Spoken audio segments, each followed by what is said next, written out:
No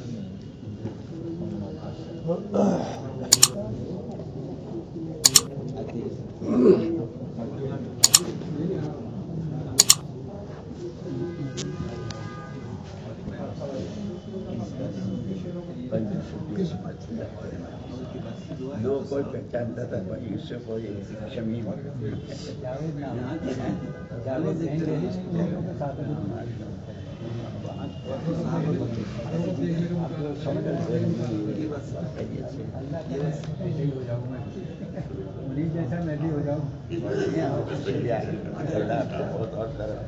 بسم اللہ الرحمن الرحیم نحمدہ ونصلی علی رسولہ الکریم اما بعد. محترم بھائیوں، دوستوں، بزرگوں، سب سے پہلے ہم سب کو اللہ پاک کا بہت ہی زیادہ شکر ادا کرنا چاہیے کہ اللہ نے ہم سب کو اس دعوت کے عظیم کام سے جوڑ دیا. ویسے تو ہر انسان پر اللہ کی نعمتیں بارش کی طرح سے برستی رہتی ہیں اور اللہ کی نعمتوں کا کوئی شمار کرنا چاہے تو کوئی گنتی نہیں کر سکتا. اللہ نے خصوصی طور پر ہم سب کے ساتھ یہ کرم فرمایا کہ ایمان کی دولت سے اللہ نے نوازا، پیارے نبی صلی اللہ علیہ وسلم کی امت میں پیدا فرمایا، اور اس پر مزید کرم یہ کیا کہ دین کی محنت جس کو ام الاعمال کہا جاتا ہے، دین کی محنت اگر ہوگی تو جتنے خیر کے اعمال ہیں وہ سب زندہ ہوتے ہیں اس کی برکت سے، اور اس محنت سے بھی اللہ تعالیٰ نے ہمیں وابستہ فرما دیا. تو شکر کرنے پر نعمت بڑھتی ہے. ایک بار ایک مفتی صاحب کا بیان ہو رہا تھا، ہم نے خود سنا، پڑوس کے تھے، بڑے اچھے خطیب.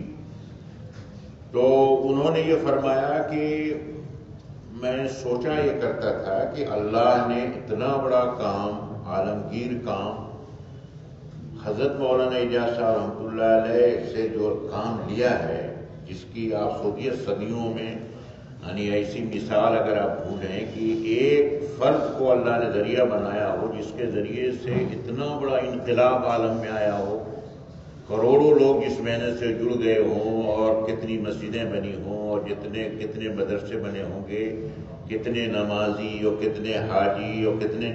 ہم نے سن 71 میں پہلی بار 10 دن میوات میں لگائے تھے، بلکہ 20 دن 71 میں جب پڑھتے تھے یونیورسٹی میں. تو اس وقت ہم نے ایک میوات کے ایک گاؤں میں گئے تھے جو گھاٹا نام تھا، میوات کے لوگوں میں فیروز پور چھوٹا. تو اس وقت کسی نے بتایا مجھے کہ یہ 80 حاجی ہیں اس گاؤں میں. اس وقت 71 کی بات ہے، ایک گاؤں میں 80 حاجی. تو میں سوچا کرتا تھا کتنا اس محنت کے ذریعے سے کتنی خیر پھیلی، کوئی اندازہ نہیں لگا سکتا. تو وہ فرما رہے تھے، میں سوچتا تھا کہ یہ اتنا بڑا کام جو اللہ نے لیا، ان میں کون سی ایسی صفت، حالانکہ اس زمانے میں بڑے بڑے مشاہیر علماء بھی تھے، ان کو استاد میں تھے جو تقوی میں اور علم میں جو کے سمجھے پہاڑ تھے وہ لوگ، اور اللہ ان سے بھی اللہ نے کام لیا. لیکن یہ کام جو اللہ نے مولانا کو اللہ نے چنا اور اتنا بڑا کام لیا، تو کون سی ان کے اندر ایسی صفت تھی؟ تو کہنے لگے میں نے جو غور کیا تو میں نے جو دیکھا کہ مولانا میں 2 صفت خاص طور سے، ایک تو شکر کی، شکر بہت ادا کرتے تھے. اگر اس زمانے میں اگر کسی نے آ کے کہا حضرت ہمارے محلے میں گشت قائم ہو گیا، تو اللہ تعالیٰ شکر میں ڈوب جائے، اللہ تعالیٰ شکر، اللہ تعالیٰ شکر. اگر بڑی کہیں سے سہروزہ جماعت بھی نکل گئی تو اور آ کے مولانا کو اس طرح تو خوشی میں باغ باغ ہو جاتے تھے، مسئلہ تو شکر پر. اور دوسرے کہ ایک دوسری صفت یہ تھی کہ انسانوں کی قدر بہت زیادہ تھی. انسان وہ یہ کہتے تھے کہ انسان خلاصہ کائنات ہے، انسان اشرف المخلوق، اللہ نے اس کو بنایا جتنی مخلوقات. اور یہ کہتے تھے جس نے انسان کی قدر کی اس نے گویا اللہ کی ہر مخلوق کی قدر کی. یہ تو وہاں انسانوں کی قدردانی بہت زیادہ. اب آپ دیکھیے وہاں ایک آدمی کو یاد آتا تھا تو اس کو اتنا اس کا اکرام ہوتا تھا، اس کو اتنا اس کے سامنے بک جاتے تھے. اور کوئی اگر وہاں استنجا کرنے ابھی آ گیا تو کہتے تھے بھائی ان کو بلاؤ، اکرام سے بلاؤ، ان کو قریب کرو، مانوس کرو، ان سے بات کرو، اتنا ایسا اکرام. تو اس چیز نے ان کو لوگوں کو قریب کر لیا، سب کو جوڑ لیا، علی گڑھ والوں کو بھی جوڑ لیا، دیوبند مدرسے والوں کو بھی جوڑ لیا، ریلوے والوں کو بھی جوڑ لیا، اکرام سے، قدردانی سے، قدردانی کرتے. اور اس وجہ سے آپ دیکھیے کہ ساری دنیا جو ہے وہ کھچ کھچ کے آنے لگی اکرام کی وجہ سے اور قدردانی کی وجہ سے اور ان کے شکر کرنے کی وجہ سے. اتنے انسانوں کو اللہ تعالیٰ نے اس محنت سے وابستہ کر دیا اس میں.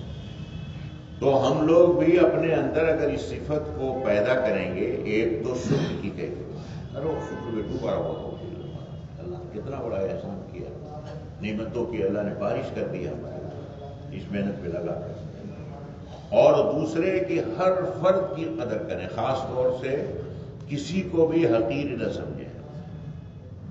چاہے حضرت تھانوی رحمۃ اللہ نے کہا کہ میں تو کسی جو کافر ہے اس کو بھی یہ سوچتا ہوں کہ میرا تو کچھ پتہ نہیں کب کیا حال ہو، آخر جب تک خاتمہ نہ ہو جائے، اور اس کو پتہ نہیں کب اللہ ایمان کی دولت دے دے اور کتنا اللہ اس کو آگے بڑھا دے، تو اس کو بھی ہم کو اس کے کفر سے تو حفاظت ہونا چاہیے، لیکن کسی کی ذات سے وہ حقیر نہ سمجھا، پتہ نہ آگے اس کا کیا ہو، اپنے کچھ پتہ نہیں اس طریقے سے.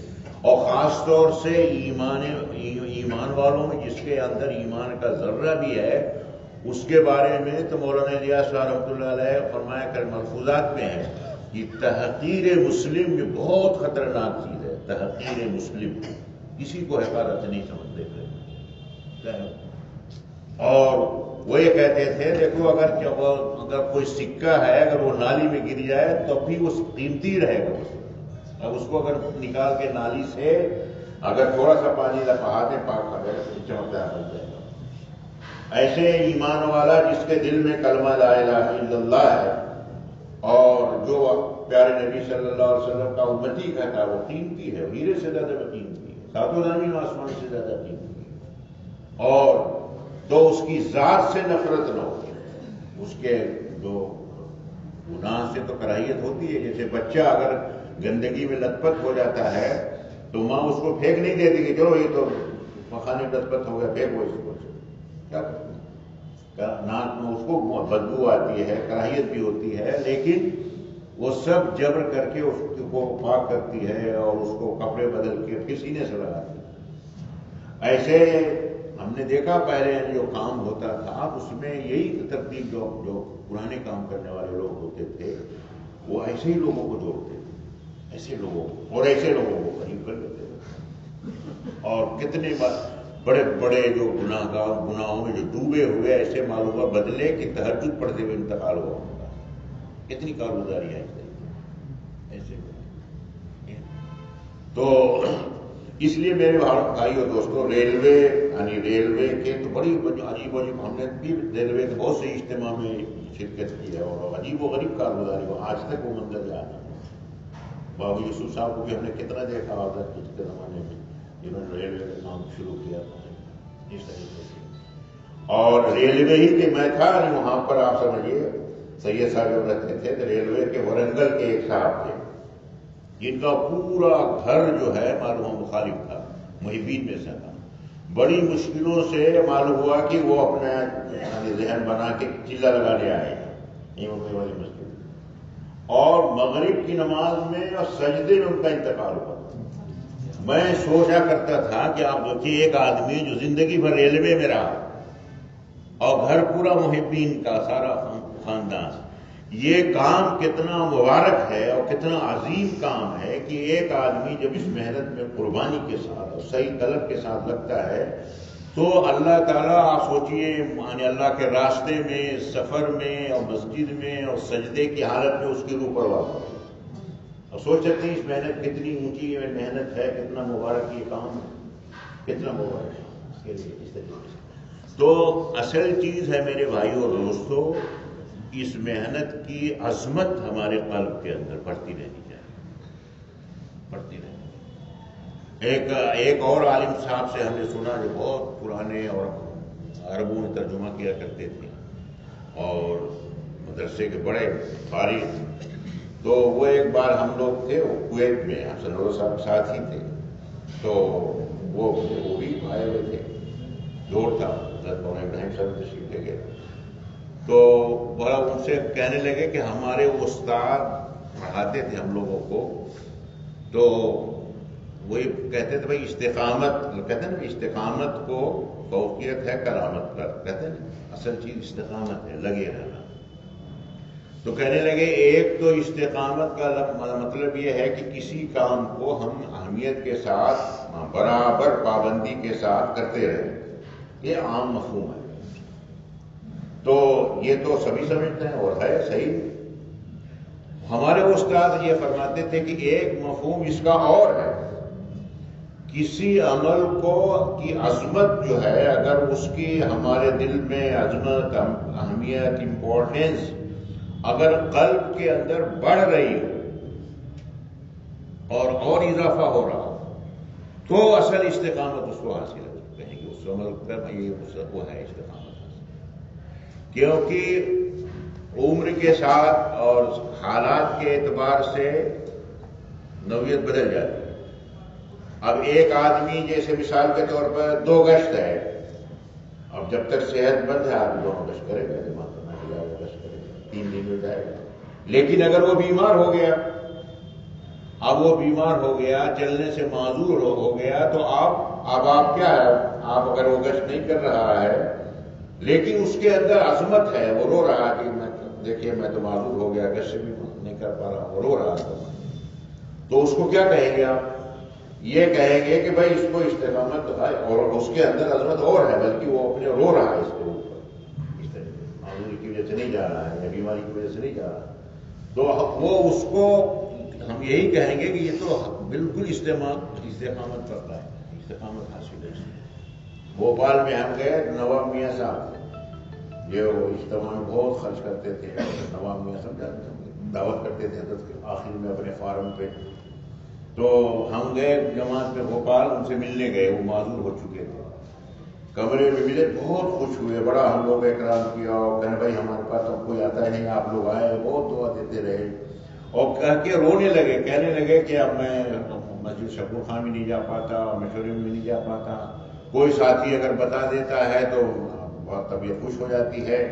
اور یہاں تو دیکھیں آپ لوگ آئے، خواص بہت ہیں بھوپال میں، آپ بڑا ان سے ملیے، اور سب بہت دیر تک. اور کہنے لگے کہ مجھے حضرت جی ہمیں معذوری کی وجہ سے حضرت جی مولانا انعام الحسن صاحب رحمۃ اللہ علیہ نے مجھ سے کہا کہ نواب میاں آپ بس یہی کام کے لیے اور کام کرنے والوں کے لیے دعا کرتے رہیے اسی کمرے میں، اور یہی آپ کا 3 دن ہے، یہی آپ کا چلہ ہے، یہی آپ کا دونوں گشت. حضرت نے مجھ سے یہ کہا، آپ سوچیے تو کیا کہیں گے اب آپ سوچیے. ان کے اندر کام کی عظمت بھری ہوئی، دل کے اندر رو رہے ہیں اس طریقے سے. حضرت مولانا علی میاں صاحب رحمۃ اللہ علیہ، کتنا ان کا احسان، کتنا اللہ نے کام لیا وہ عجیب ہو گئے. مولانا علیہ صاحب رحمۃ اللہ علیہ کے مکاتی، آپ سوچیے وہ کیسا مولانا سے تعلق تھا. ان کو ایک بار فالج ہو گیا تھا، اللہ آخر ٹھیک ہوئے، اللہ نے شہر دے دی. تو ایک وہاں کے لوگ گئے، لکھنؤ کے کچھ لوگ، کہ حضرت ہمارے اجتماع میں آپ بیان فرما دیجیے، کچھ اور تھا یہ اجتماع، لائبریری میں حضرت کا بیان تھا. تو حضرت نے فرمایا ان سے کہ بھائی تم لوگ سمجھتے ہو گے کہ میں کام سے ہٹ گیا ہوں اور میری کوئی شرکت نہیں ہوتی، تو اب تو میری معذوری ہے، لیکن جہاں تک عظمت کا سوال اس کام کی اہمیت کا، تو میرا سال ہر سال سے معمول ہے کہ میں ہر جمعرات کو اہتمام سے 2 رکعت صلاۃ وہ حاجہ پڑھتا ہوں، اور اس کام کی حفاظت کے لیے اور تمام کام کرنے والوں کے لیے اہتمام سے دعا کرتا ہوں. یہ میرا معمول ہے بس. تو آپ کیا کہیں گے اس طریقے سے؟ تو میرے بھائیوں اور دوستوں، اصل چیز ہے کام کی اہمیت اور عظمت دل کے اندر بڑھتی رہنی چاہیے. کتنا اونچا اللہ نے کام کیا، اور ہم کو اللہ نے اس محنت میں لگا کر کے کتنا بڑا احسان کیا ہے ہمارے ساتھ. جب عظمت ہوگی، اہمیت ہوگی تو سب چیزیں آسان، اس پر جان لگانا، جان جھونکنا، مال لگانا سب آسان ہو جائے. شیطان کا کام یہ ہوتا ہے کہ سب سے پہلے اہمیت کو گھٹا دے اور بہت ساری کر دے رہا یہ کرو. حالانکہ یہ کام ایسا ہے کہ اگر اس میں اگر آدمی بہترین انسان بن جاتا ہے. ہم ابھی ریٹائر ہوئے 1 فروری میں، تو وائس چانسلر مجھ سے پوچھ رہے تھے کیا کریں گے، اور دوسرے اساتذہ پوچھنے لگے اور ہمارے اور ساتھی بھی اب کیا کریں گے. میں کہ انشاءاللہ ہماری مسئولیت اور بڑھ جائے گی. ہمارے یہاں تو ریٹائر ہونے کے بعد وہ بیچارے بالکل بعض تو ایسے پروفیسر جو ہے 7 مہینے تک نکلے نہیں گھر سے، وہ نفسیاتی مریض بن گئے. اس طرح مسئلے بھی نہیں ہے، کوئی ملنے ریٹائر لوگوں سے کوئی ملنے بھی نہیں جاتا ہے. یہ تو فارغ ہے، پتہ نہ ہمارا کتنا وقت لے. اس طرح سے ہم نے کہا کہ تو فیئر ویل دیا انہوں نے، وہ پتا نہیں وہ پورا دعوت ہوتی ہے. بہرحال تو اس میں بھی ہم نے کہا کہ ہم نے جو ہے انشاءاللہ یہ سب سے پہلے تو ہم کو یہ دعوت کے جو تقاضے ہیں اس میں اپنا وقت لگانا ہے. اس کو جو باقی وقت اللہ تعالیٰ آپ سے رکھے تو یہ تو سب سے پرائرٹی بیسس پر یعنی مقدم اس کو رکھنا ہے. اور اس کے جو ہے اس طرح سے میں نے پھر بتایا کہ میں نے کہا کہ جتنے شعبے ہیں، چاہے وہ ریلوے کا شعبہ ہو، چاہے ڈاکٹری کا شعبہ ہو، چاہے تعلیم و تعلم کا شعبہ ہو، جتنے ادارے ہیں ان سب کو چلانے والے انسان ہوتے ہیں. اور انسان جب تک صحیح اس کے اندر آخرت کی فکر نہیں آئے گی اور اللہ کا خوف نہیں آئے گا وہ صحیح چل ہی نہیں سکتا. اور جب انسان اگر بگڑ جائے تو جتنے شعبے ہیں سب کو بگاڑ دے. ہم نے یہ کہا کہ اس کے لیے میں ایک بار پڑھائی کے زمانے میں آ رہا تھا تو ایک پولیس انسپیکٹر ملے وہ، تو ہم بھی بس کا انتظار کر رہے تھے. اعظم گڑھ گئے تھے اپنے وطن بس اڈے پہ. تو ایک پولیس افسر وہ 3 اسٹار لگے ہوئے تھے، مجھ سے میرے قریب آ کے کہنے لگے آپ کیا تبلیغی جماعت سے تعلق آپ کا ہے؟ میں نے کہا ہاں میں جاتا ہوں. تو کہنے لگے کہ صاحب یہ واحد جماعت ایسی ہے جو لوگوں کے اندر خوف سے خدا پیدا کرتی. اور میں تو پولیس میں ہوں اور ظاہر ہم لوگ کرائمز کو ظاہر روکنے کے لیے ہیں، لیکن میرا اپنا تجزیہ ہے کہ بغیر اللہ کے خوف کے اور آخر اس کے آدمی گناہ سے نہیں رکتا، کرائم سے نہیں کرتا. اور اس جماعت کا سب سے بڑا کارنامہ یہ ہے کہ لوگوں میں خوف پیدا کرتے. اللہ دے آخرت میں حساب دے. اور یہی چیز آدمی کو برائی سے روک سکتی ہے، بے ایمانی سے روک سکتی ہے، کرپشن سے روک سکتی ہے. اور کہنے لگے کہ وردی میں قسم کھانے، میرا نام سم تھنگ قاضی ہے اور میں BHU کا پڑھا ہوا ہوں اور اسٹوڈنٹ لائف میں نے 10 دن لگائے تھے. ڈاکٹر سنورا صاحب جماعت لے کے آئے تھے تو میں نے بھی 10 دن لگایا. 10 دن وہ لگایا تو اس کا اثر باقی ہے اس پر ایسا تو ہم نے وہاں یہ کہا کہ اصل تو اس محنت میں لگے آدمی جب اس محنت میں لگتا ہے تو اس کے اندر یہ چیز پیدا ہوتی ہے. یہی چیز آدمی کو، چنانچہ ہمارے یونیورسٹی میں جو ڈاکٹرز اور یا جو بھی اپنا اساتذہ یا ملازمین میں، اب ہمارے یہاں بڑا ہاسپٹل ہے میڈیکل کالج میں، 2,500-3 ہزار مریض آتے ہیں نارمل حالات میں. کووڈ میں تو بند ہو گیا تھا. ہزاروں مریض بھرتی رہتے ہیں جن کا کھانا بنتا ہے. اس سے پہلے جو کچن کا جو انچارج ایسے تھے لوگ، وہ معلوم ہوا کہ سمجھے سڑا ہوا آٹا دے دیے، سڑی سب 1,000 کا کھانا بن رہا وہاں. اب آپ سوچئے کہ اس میں غلط سلط مسالے، غلط سلط سبزیاں، وہ اور روٹیاں جو بن جاتی تھی ان کو ہوٹل ہے زکریا مارکیٹ وہاں ہوٹل بیچ دیتے تھے. یہ بے ایمانی ہوتی ہے تو مریضوں کو بھی کھایا جاتا ہے. ہمارے ایک ساتھی، وہ ایک جماعت کا ایک ساتھی کا انہوں نے تقرر کر دیا ہمارے جو پرنسپل نے، وہ چاہنے پہ لگائے ہوئے اور ایٹا کے بڑے کر رہے، اسے بھی کسی سے ڈرنے والے. اس نے جا کے پورا چیک کرنا شروع کر دیا. تو میں خود گیا کھانا دیکھنے ہوتا ہمارے، تو اتنا اچھا کھانا ملتا ہے کہ کوئی بھی اب کھا لیتا، صاف ستھرا ڈھکا ہوا سب، کوئی چوری نہیں، ایک آدمی کے صحیح پہنچ جاتا ہے. ابھی بھی 500 لوگوں کو کھانا بن رہا تھا. تو ٹیم آئی UP سے پورا چیک کرنے کے لیے، اچانک سرپرائز کرتے سب سے بیسٹ پورے UP میں وہ سرٹیفکیٹ دے گئے کہ ہاں ہر مسالہ چیک کیا، ہر چیز چیک کی انہوں نے اور سرٹیفکیٹ دیا کہ A1 سب سے. اور بہت ہی خوش ہو کے سرٹیفکیٹ ایک آدمی کے صحیح پہنچ جانے اس طریقے سے.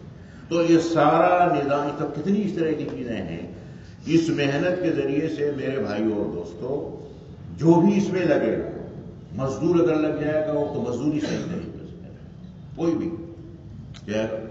اگر کسی بھی لائن کا کسی بھی شعبے کا اگر وہ لگ جائے تو ایک بار جو ہے حضرت جی نے بابو جی سے کہا، بابو جی یوسف صاحب بابو جی کہتے تھے، حضرت نے فرمایا کہ بابو جی آپ کا کام دیکھ لیا ہم نے، تو حضرت کیسے کہا دیکھا؟